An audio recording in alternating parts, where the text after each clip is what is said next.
Good morning friends from కాశీలో ఇంకో video. ఈ రోజు అయితే మణికర్ణికా ఘాట్కి వెళ్తున్నాం.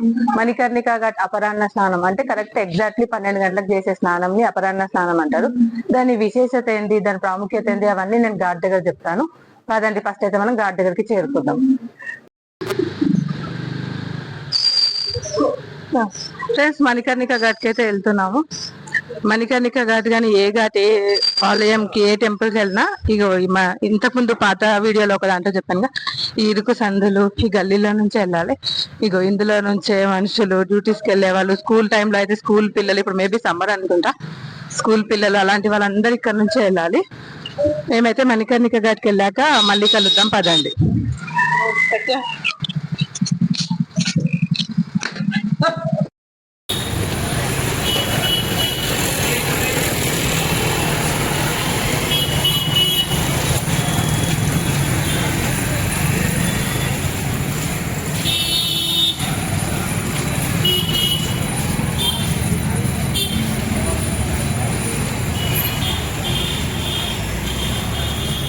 చూస్తున్నారుగా నా వెనుక మణికర్ణికా ద్వారం ఉంది కదా, మణికర్ణికా ఘాట్కి వెళ్ళడానికి ప్రవేశం ఫస్ట్ ఇక్కడ నుంచే.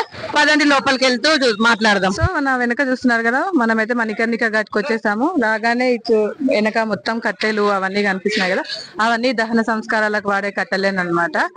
ఈ కాశీలో 84 ఘాట్స్ ఉన్నాయి మొత్తం. ఆ 84 ఘాట్లలో 2 ఘాట్లు అయితే ప్రత్యేకమైనవి. ఒకటి వచ్చేసి మణికర్ణికా ఘాట్, ఒకటి వచ్చేసి హరిశ్చంద్ర ఘాట్. అక్కడ ఏంటంటే దహన సంస్కారాలు ఈ 2 ఘాట్లలోనే నిర్వహిస్తారు. కాశీలో దహన సంస్కారాలు అయిన వాళ్ళకి మోక్షం లభిస్తుందని నమ్మకం అన్నమాట.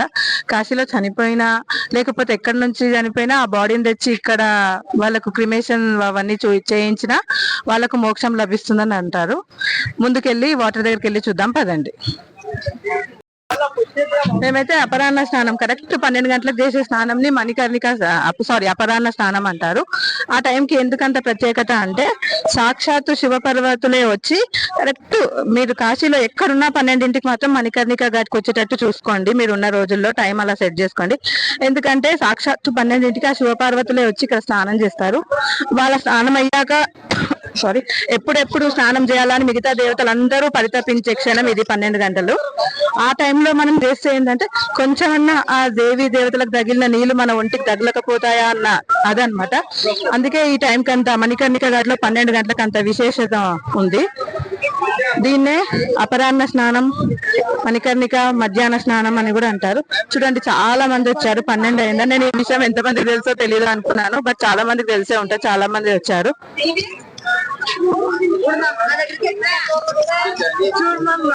మణికర్ణికా ఘాట్ దగ్గర నా వెనుక చూస్తున్నారు కదా, ఒక దేవాలయం ఉంది, ఒక టెంపుల్ ఉంది. దాన్ని రత్నేశ్వర టెంపుల్ అంటారు. దానికి ఒక స్టోరీ వచ్చేసి, నాకు తెలిసిన స్టోరీ ఏంటంటే, ఒక అతను వాళ్ళ అమ్మ కోసం తల్లి రుణం తీర్చుకోవడానికి ఆ గుడి కడతాడు. కట్టాక తల్లి రుణం తీర్చుకోవడానికి నేను ఈ గుడి కట్టాను దేవుడా అని దేవుడికి చెప్పగానే అది వంగిపోతుంది అనమాట. అంటే దాని అర్థం, మనం ఎన్ని చేసినా జీవితంలో తల్లి రుణం ఎప్పటికీ తీర్చుకోలేము. తనకు గుడి కట్టినా ఏది కట్టినా తల్లి రుణం అయితే తీర్చుకోలేమని ఆ గుడి వంగిపోవడానికి ఒక ఉదాహరణ అన్నమాట.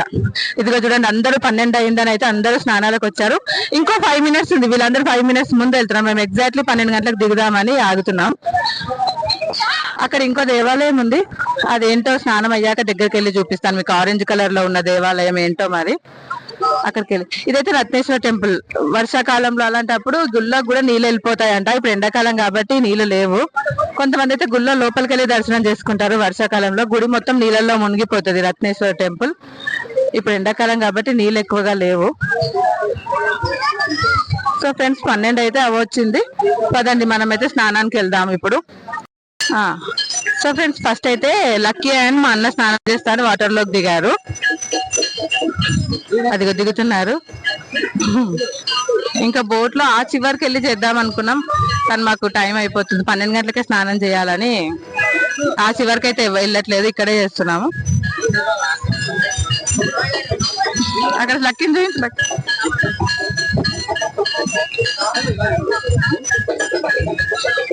సో ఈ మణికర్ణికా ఘాట్కి అయితే ఒక స్టోరీ ఉంది.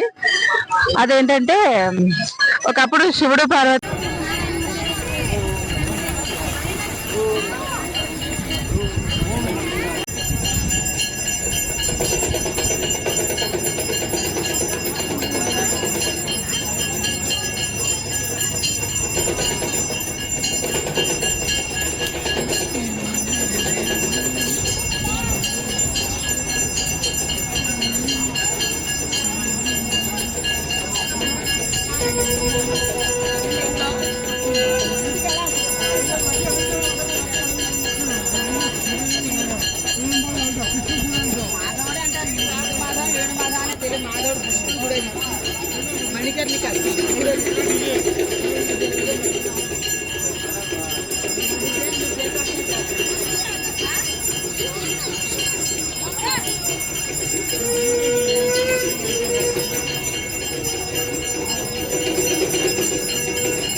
సో మా అన్నయ్య వాళ్ళ స్నానం అయితే అయిపోయింది. ఇప్పుడు నేను సత్య స్నానానికి అయితే దిగాము.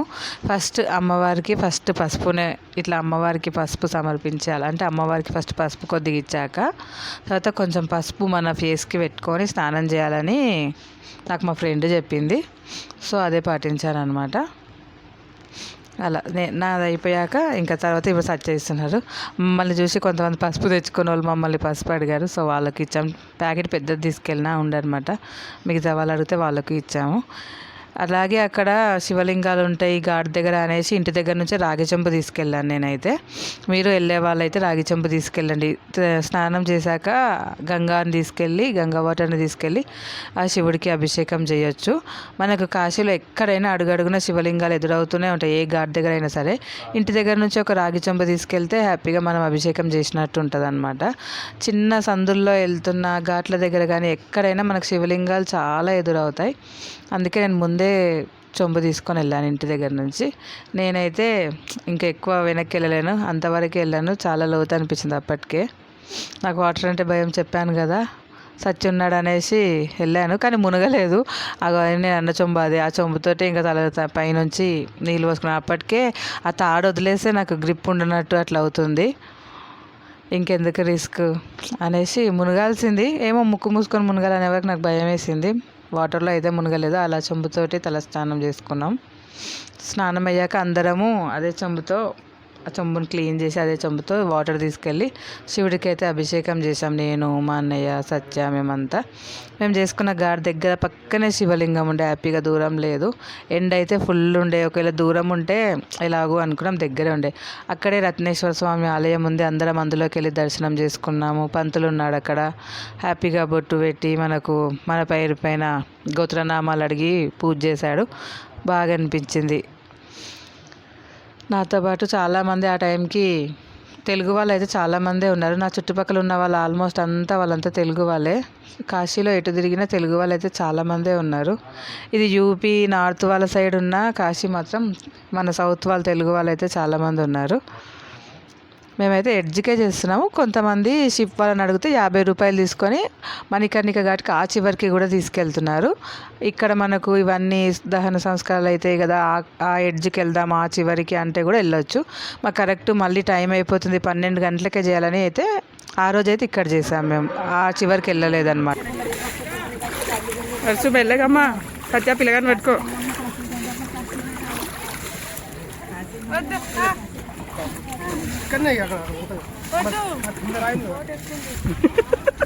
వద్దు.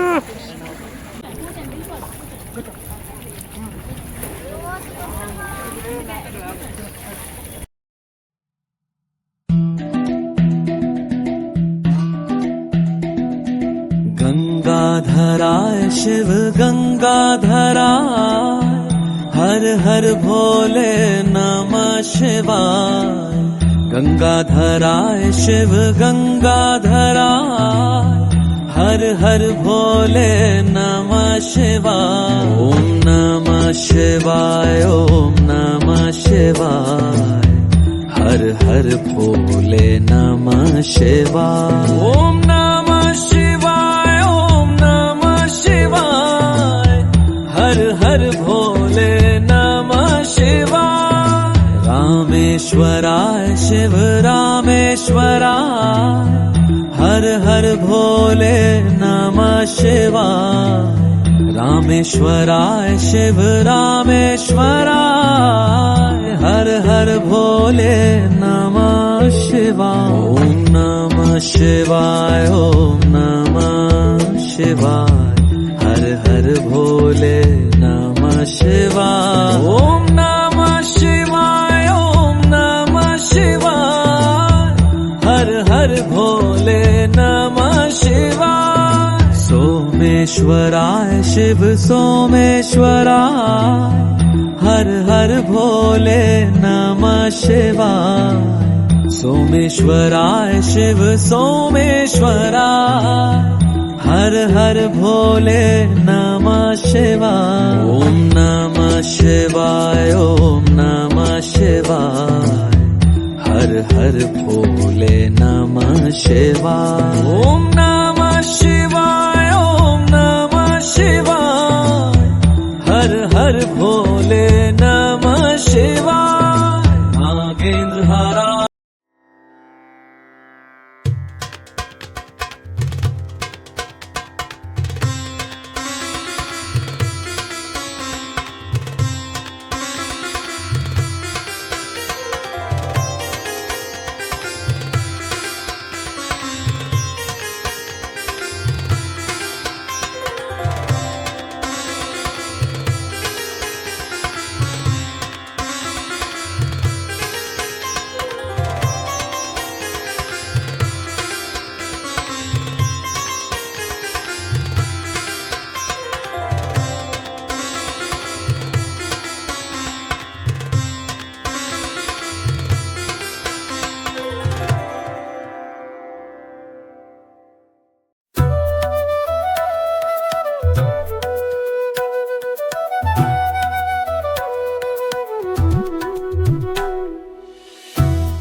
ఇక్కడే మణికర్ణిక ఘాట్ దగ్గరలో దత్తాత్రేయ స్వామి టెంపుల్ కూడా ఉంది.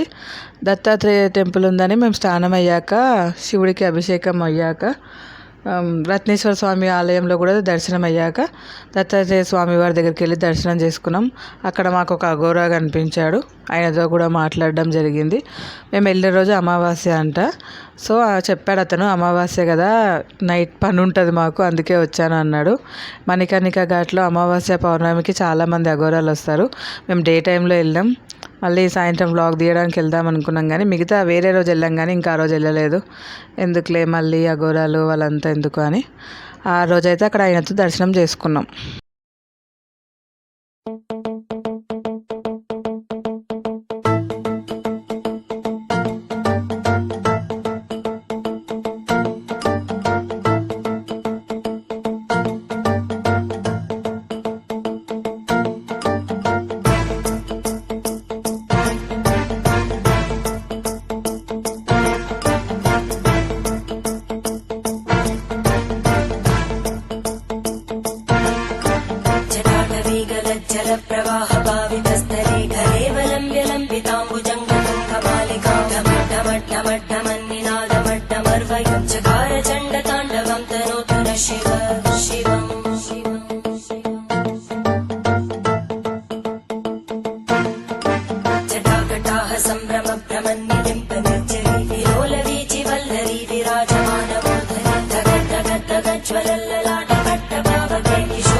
ఫ్రెండ్స్, మాదైతే 12 గంటలకు అపరాహ్న స్నానం మణికర్ణిక టెంపుల్లో స్నానం అయిపోయింది.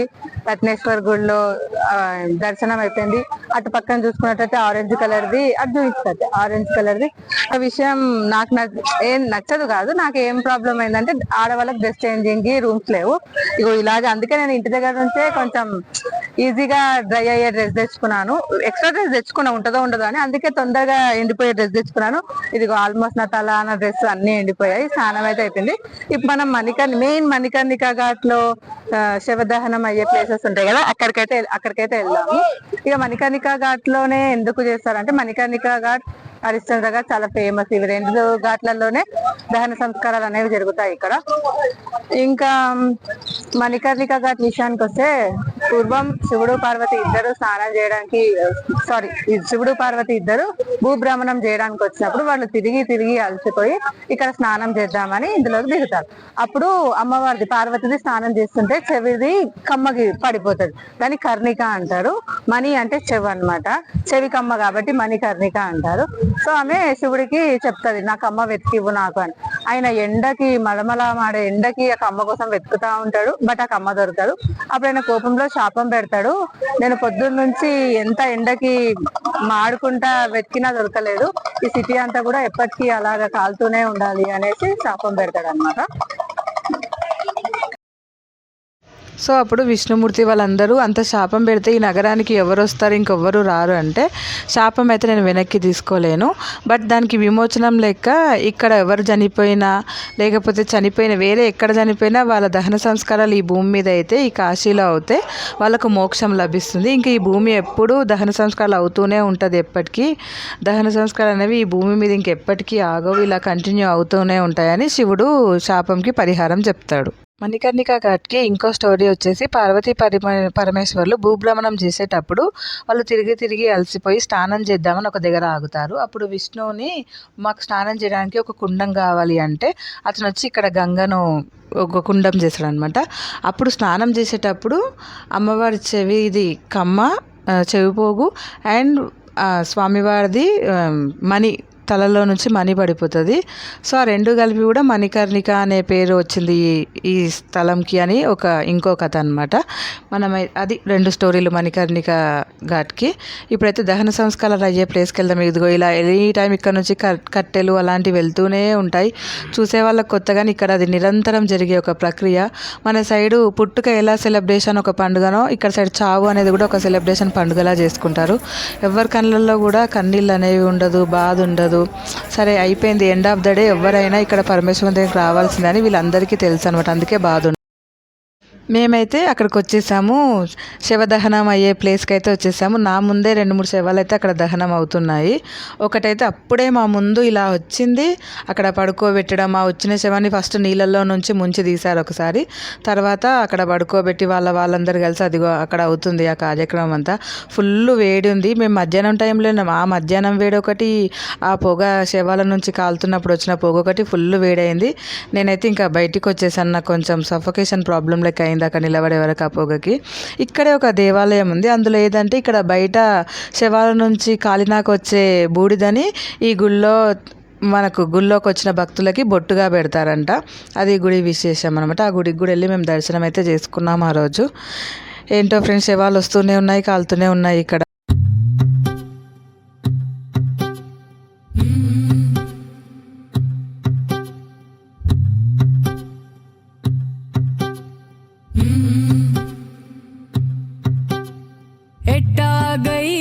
శివ శివ నీవన్నీ వింత ఆటలే, పుట్టుక చావు యాతనాను రాసేను దుటి రాతలే, నింగి నేల అందరికొక్కటే వందాలోచనలెందుకు, బందీయే ప్రతి మనిషి బంధాలోని బాధకు, మోదమొకటే వేదనొకటే జనులకి జగతిలో, ఎట్టాగయ్యా శివ శివ నీవన్నీ వింత ఆటలే.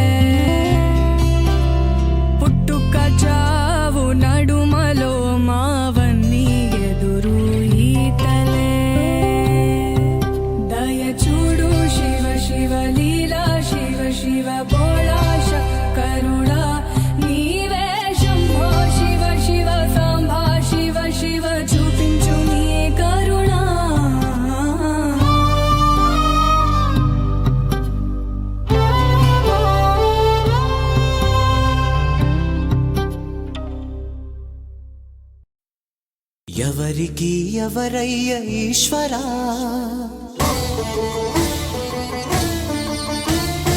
ఎవరుంటేనేమయ్య ఈశ్వరా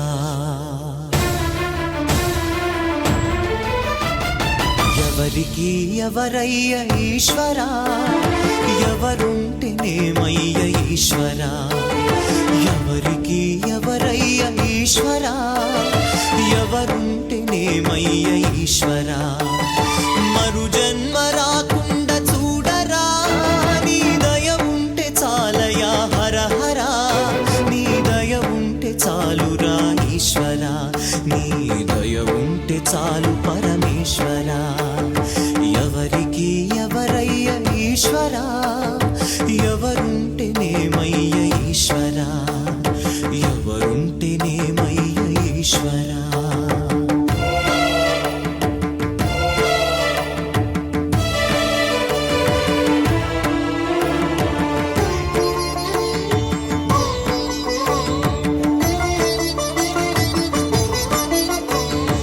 ఈ కనులు తెరవగా జననం ఈ కనులు మూస్తేనే మరణం ఈ కనులు తెరవగా జననం ఈ కనులు మూస్తేనే మరణం పాటయ్యా ఈ జీవనం విధి మార్చతరమా బ్రహ్మకైనా పరమేశ్వరా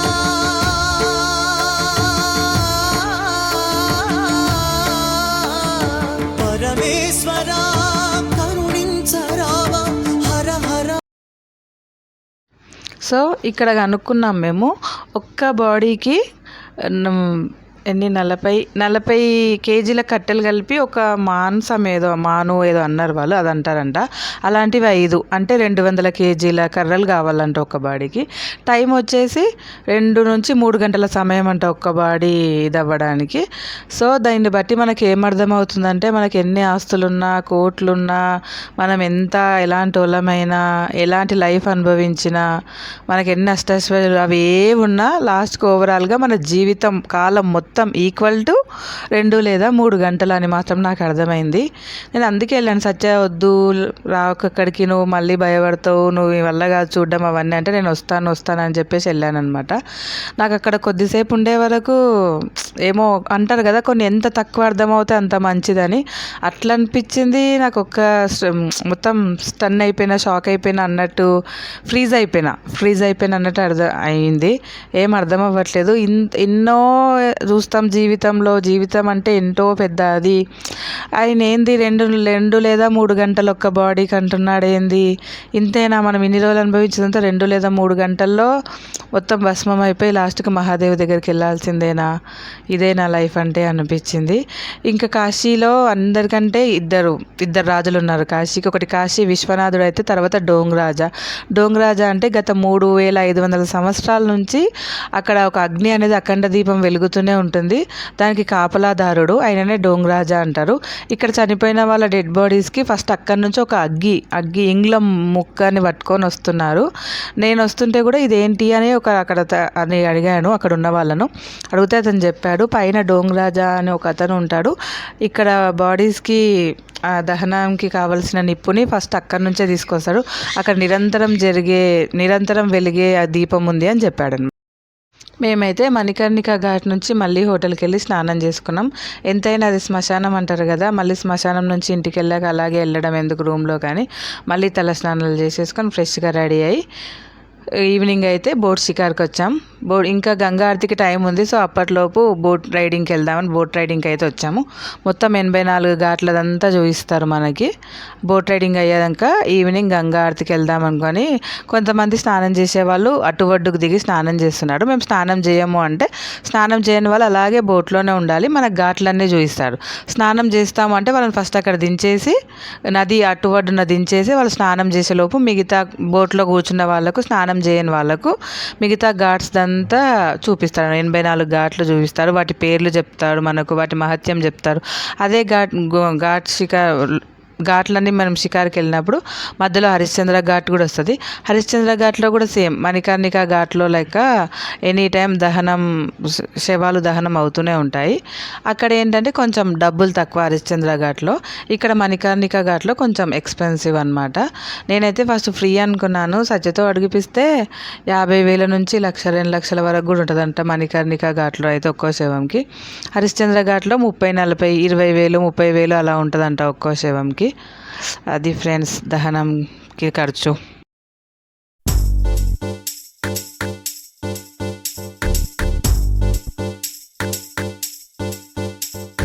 बम बम बोले शंखम मोगेले ढम ढम ढोले चल रे गिंदिले बम बम बोले शंखम मोगेले ढम ढम ढोले चल रे गिंदिले तत्नक दिंदरुवै संदడి రేగని ఒత్తులెరుగని పరుగై ముందుకు సాగని తత్నక దిందరువై సందడి రేగని వెలుగని పరుగై ముందుకు సాగని విలసంగ శివనంద లహరి మహగంగ ప్రవాహంగ మారి విశాలాక్షి సమేతంగ చేరి వరలిచ్చే కాశీపురి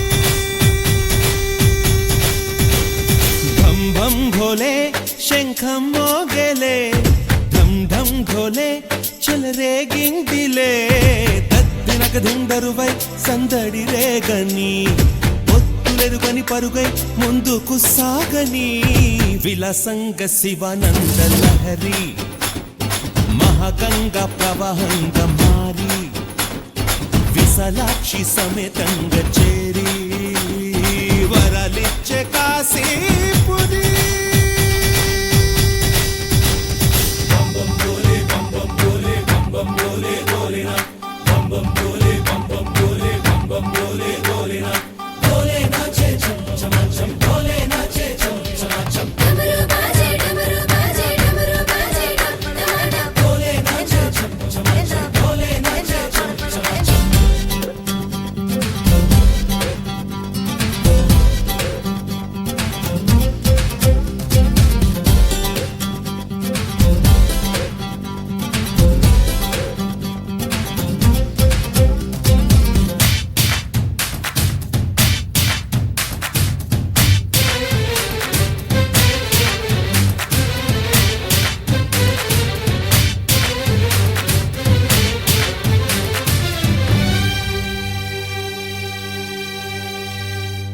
వారణాసిని వర్ణించే నా గీతిక నాటి శ్రీనాథుని కవితై వినిపించగా ముక్తికే మార్గం చూపే మణికర్ణిక అల్లదే అంది నా ఈ చిరుఘంటిక నమక చమకాలై ఎదలయలే కీర్తన చేయగా యమక గమకాలై పదగదులే నర్తన చేయగా ప్రతి అడుగు ధరిస్తోంది ప్రదక్షిణగా విలాసంగ శివానంద లహరి మహాగంగ ప్రవాహంగ భారీ విశాలాక్షి సమేతంగా చేరి వరాలిచ్చే కాశీపురి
ఎదురయ్యే శిలయైన శివలింగమే మన్ను కాదు మహాదేవుని వరదానమే చిరంజీవిగా నిలిచింది ఈ నగరమే చరితలకు అందనిది కైలాసమే గాలిలో నిత్యం వినలేదా ఆ ఓంకారమే గంగలో నిత్యం కనలేదా శివకారుణ్యమే తరలి రండి తెలుసుకోండి కాశీ మహిమ విలసంగ శివనంద లహరి మహాగంగ ప్రవహంగ భారీ విశాలాక్షి సమేతంగా చేరి వరాలిచ్చే కాశీపురి బం బం భోలే శంఖం మోగలే ధం ధం ఢోలే చెలరే గిందిలే దద్దినక దింధరువై సందడిలే గని ఒత్తులెరుకని పరుగై ముందుకు సాగని దద్దినక దిమదరువై సందడిలే గని ఒత్తులెరుకని పరుగై ముందుకు సాగని విలసంగ శివనంద లహరి మహగంగ ప్రవహంగ మారి విశాలాక్షి సమేతంగ చేరి వరలిచ్చే కాశీపురి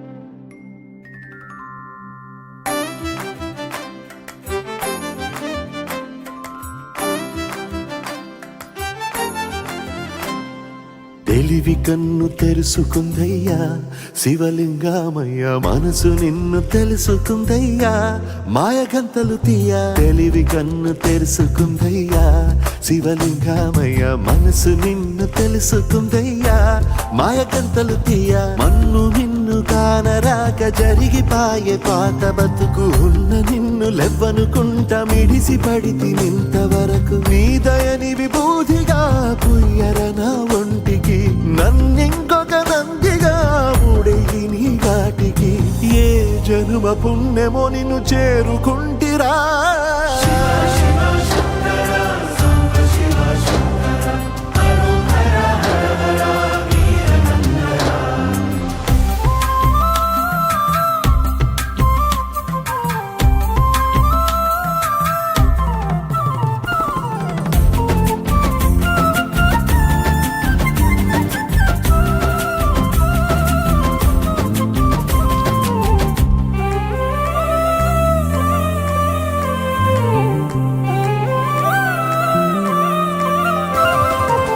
స్వర్ణముఖి తడుపుతున్న బండరాయిలోనా లింగమయ్య నీవే నాకు తోచినావుగా దారంగా కొమ్మలు శివశూలాలే మబ్బుల్లో గీతలు నీ నామాలే లోకమంతా నాకు శివమయమే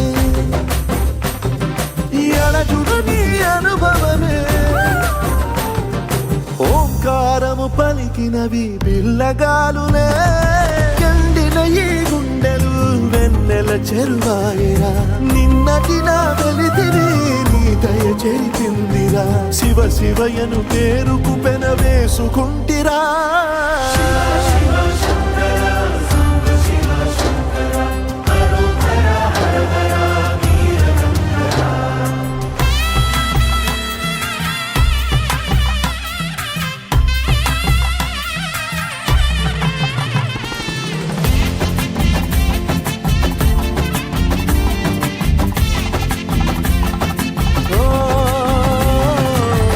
కొండవాగు నీళ్లు నీకు లాలపోయనా అడవి మల్లె పూల దండ అలంకరించనా నా ఇంటి చంటి బిడ్డవు నువ్వు ముప్పొద్దు నీతో నవ్వుల కొలువు దుప్పి మాంసం ఇది నీకు తెచ్చినా ఓ శివయ్య ఇప్పటినే ఉంది బిందు చేయనా నిన్ను సాగుత కొనసాగుతలే బతుకు పొడుగునా ఎండకు చెడి వానకు తట్టుకుని ఎట్టుంటివో చలి మనసుకు విల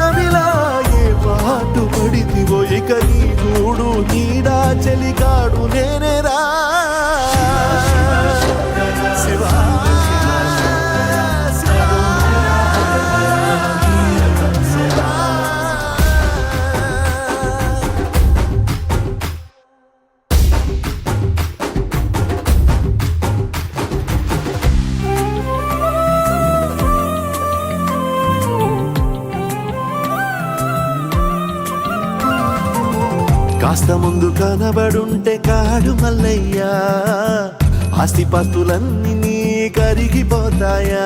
ఏమైనా నీకు న్యాయం ఉందా? ఈ పైన నిన్ను వదిలేదుందా? ఎట్టగెట్టనో తల తిరిగి పొగసిన పాపమంత కరిగి శివయ్యాని సిగముడిలో సిక్కుకుంటిరా.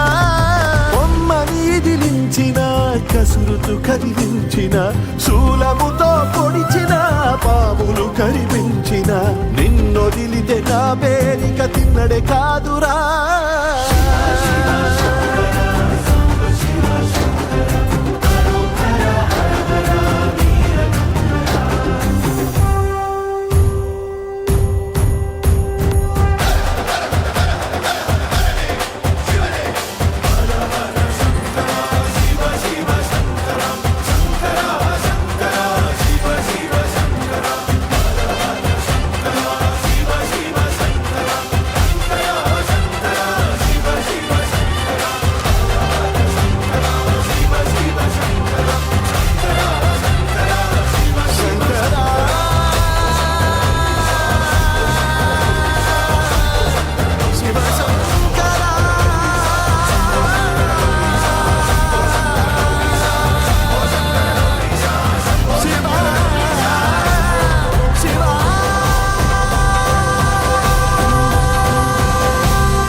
कोई मन्नत मांगे, कोई माला फेरे, शीश नवाए फिरता कोई डेरे डेरे।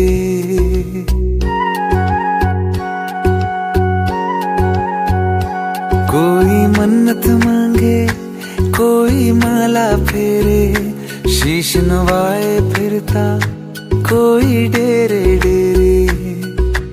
मेरे सर पे आसमां सा बाबा तेरा हाथ, मेरे लिए तो सबसे पहले मेरे भोलेनाथ। मेरे सर पे आसमां सा बाबा तेरा हाथ, मेरे लिए तो सबसे पहले मेरे भोलेनाथ। मेरे भोलेनाथ, मेरे भोलेनाथ, मेरे भोलेनाथ, मेरे भोलेनाथ।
Thank you.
शिव शंकर शीर्ष जटा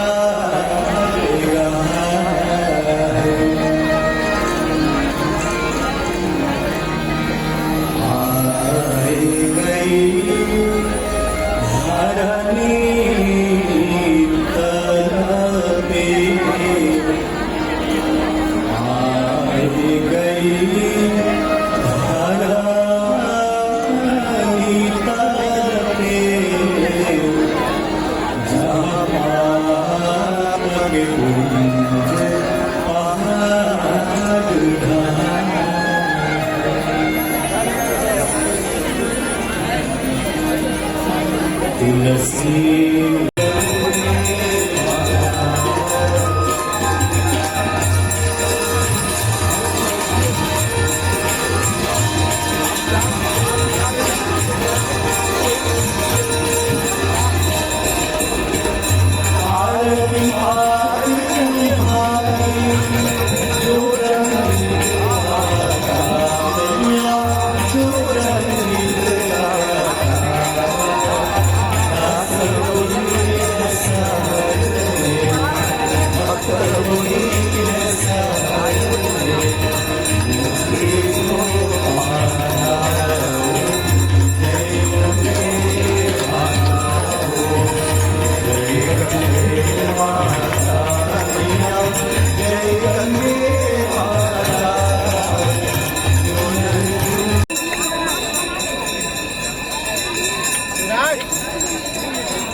బోట్ రైడింగ్ కంప్లీట్ చేసుకొని సాయంత్రం గంగా ఆరతి టైం కల్లా గంగా ఆరతికి అయితే వచ్చేసాము.